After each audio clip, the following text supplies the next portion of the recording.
Must art be beautiful? For many, the answer to this question is an unequivocal yes, because they believe the power of art lies primarily in its ability to please the eye. After all, this was the criteria for art for centuries among an elite group of patrons, artists, and consumers who made determinations about what is beautiful. However, the idea of beauty is subjective, and it changes over time and across cultures. And just because something doesn't fit a standardized ideal doesn't mean that it is necessarily ugly. And just because a work of art might be considered by some to be ugly doesn't mean that it lacks value or meaning. A standardized ideal of beauty of the human body in the Western world began in 5th century Greece. Polyclitus developed a canon of proportions for the ideal human body. The measurements of the body are based on mathematical ratios of parts to the whole, so that the beauty and harmony of the physical body reflects inner excellence and mental superiority.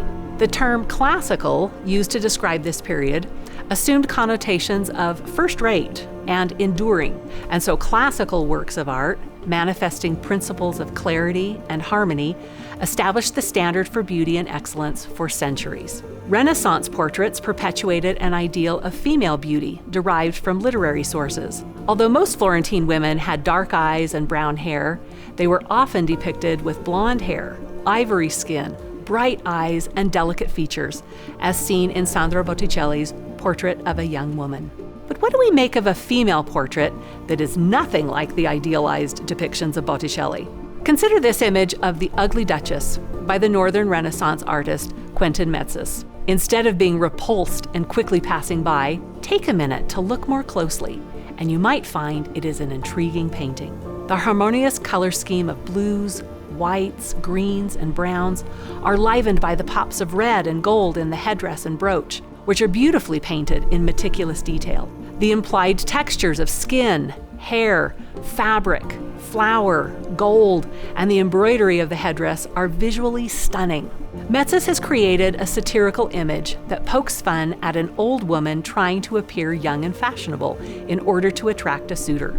Now that you recognize the artist's sense of humor, coupled with his skillful execution of the formal elements, maybe your initial reaction of "what an ugly woman" has turned into something more sympathetic. Consider your aesthetic response to these two works. Did you find them shocking? Offensive? Lacking artistic merit? Ugly? Probably not, because Impressionist art is so familiar to us today, and most people describe it as beautiful or charming. That was not the case in 1874. Critics called the artists lunatics who had fallen into hopeless, grotesque confusion, and claimed that the excesses of this school sicken or disgust.